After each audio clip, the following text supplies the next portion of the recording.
favorite new tools is the power planter. I've dug thousands and thousands of holes over my lifetime as a gardener, and you would think that we would have upgraded the shovel at some point many years ago. Well, in fact, we finally have. So one of the downsides to digging holes with a shovel is that you leave slick sidewalls oftentimes on the hole that you dig, and that makes it a little bit harder for the roots to integrate into the native soil.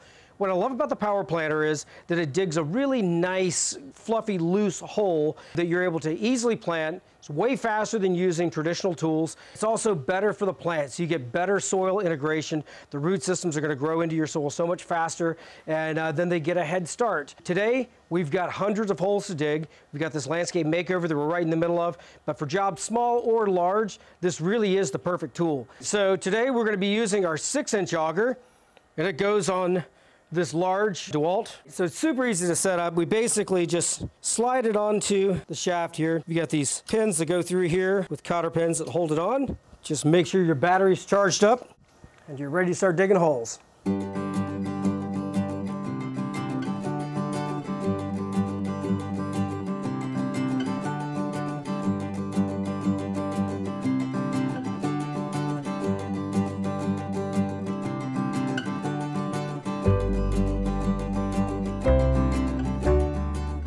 When it comes to proper planting, we need to consider what environment our root system is ultimately going to be happiest with and do our best to accommodate it.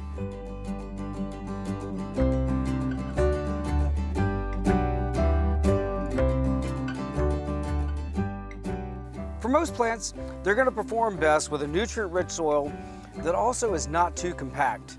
Compaction frustrates the root's ability to integrate well into the new soil and slows the plant's growth. This is important to remember when we dig the holes for our plants. Having a looser hole in a well-tilled soil instead of one with slick sidewalls from a shovel that is dug in hard, compacted soils makes a big difference.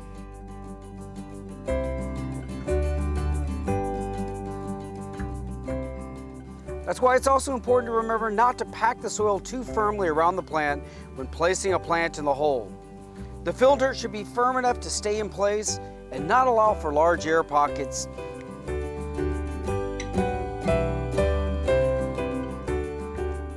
It's also very important to make sure our plants are planted at the correct height.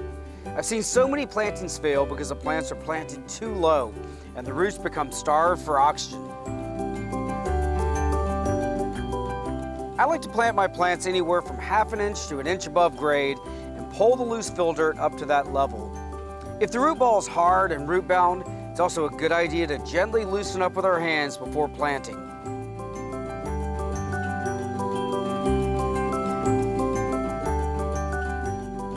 Now that we've got our plants installed, we want to make sure that we water them in thoroughly and check on them every day, especially in the first couple of weeks. Ideally, we'll maintain our plants on the moist side of dry for optimum results.